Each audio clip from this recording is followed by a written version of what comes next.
How many languages can you speak? I can speak English, Persian, which is my mother tongue, and a little French. How useful will English be to you in your future? I think English will be the main language I will be using in the future because I'm planning to immigrate to another country, to an English-speaking country, and I think it will be the main language I will be using. What do you remember about learning languages at school? I remember that we had some language classes at the school. We studied Arabic and English. At that time, I did not really enjoy studying or learning Arabic, but now, today, I really love that language. Because, as a child and then studying two new languages at the same time, I think it's kind of wrong. And I didn't like learning languages, either Arabic or English, but now I love both of them. What do you think would be the hardest language for you to learn? I think for me the hardest language to learn would be Chinese. Because the script is different. They do not use Roman script, they use different symbols, which is really hard to read and hard to understand for me and for many people. I think Chinese, yeah. Part 2. Describe a website that you bought something from. You should say what the website is, what you bought from this website, how satisfied you are with what you bought, and explain what you liked or disliked about using this website. Okay.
I would like to talk about a website, an online shopping website in my country, Digicala, which is really famous.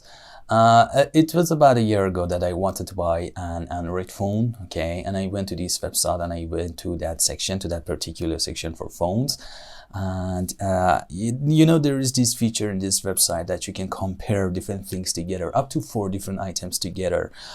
So I narrowed down my choices to 3 or 4 options, I don't remember, and then I compared different specifications of the phones, for example, the RAM, the CPU, okay, and then the screen resolution, which was really important to me, and then the memory, the storage, and then the battery life, which was really important to me.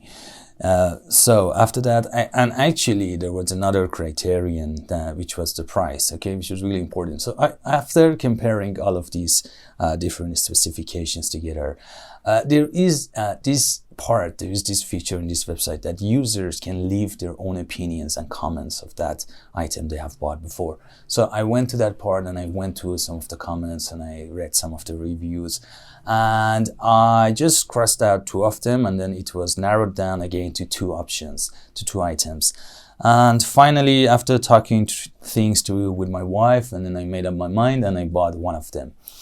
And I really liked my experience of using this website because everything is really easy and really foolproof. The UX, the user UI, user interface, and UI and UX, user interface and user experience, it's really cool. It's very easy to follow and it's really foolproof about this website. You can easily add something to the cart and then you can move on to the payment. You can choose different payment methods, and I think that's really easy for everyone, of people of different ages, to buy stuff from this website. And there is this option that they can refund your money after 7 days if you do not like that item that you have bought, which is really cool in my opinion. But I like that item, I like that phone, and I kept that for me. And I'm really happy with that.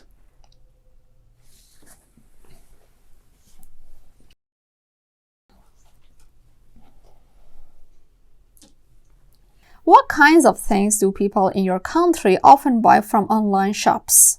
I can say all sorts of things. In the past, it was primarily electronics and gadgets and stuff like that. But today, most of the things you can buy, you can do the shopping, you can do your shopping online easily, and then they can deliver that to your house.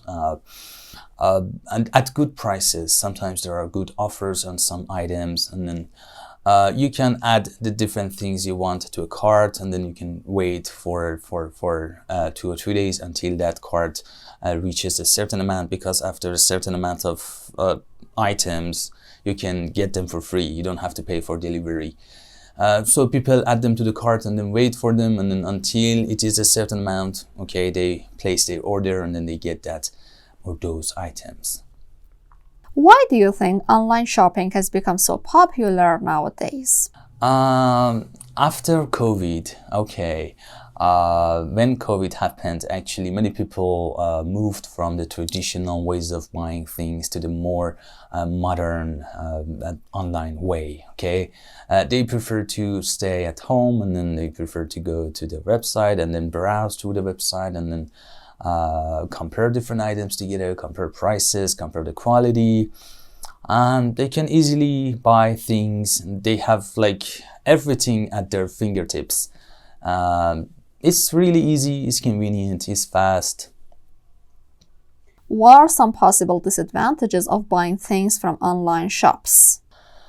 I think when it comes to buying stuff like clothes, that would be a hurdle, that would be a problem. Because you might not always find the right size for yourself. Even though there is information about size, you may not always find the right size for you, or maybe the right material, because the item is not there, you cannot touch it, you cannot feel it. And I think one problem is the material of the items that you buy, specifically clothes. Another is the size, in my opinion.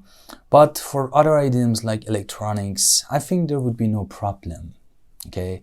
Or some online shopping websites, they are not reputable ones, and then they are not trustworthy websites, and then they might not send that item to you, okay? Why do many people today keep buying things which they do not need? I think nowadays, with this culture of consumerism and with the advertisements that you see everywhere around you, you are encouraged to buy more and more stuff for yourself and for your house. I think that's part of the culture, to consume, to have more, to consume more, and to buy more, even though you don't need them. Do you believe the benefits of a consumer society outweigh the disadvantages?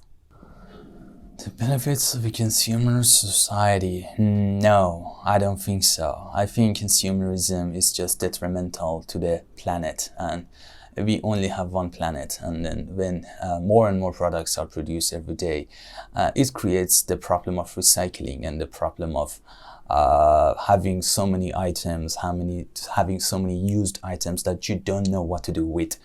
And I think that's a big problem for the environment. For example, the plastic is one major problem today. I think consumerism is not a really positive thing. In terms of economy and in terms of a country's growth, that might be a good idea, okay? But in terms of the environment and protecting the environment and protecting the earth, no. How possible is it to avoid the culture of consumerism? I think that's pretty possible. I think people should be educated enough and should be taught to avoid that culture, that having too many items that you do not need necessarily may result in damage to the environment. And I think like governments have to have some laws that prohibit the import of so many items that are not really necessary nowadays. Some, I think, excessive luxury items that, in my opinion, are good for nothing.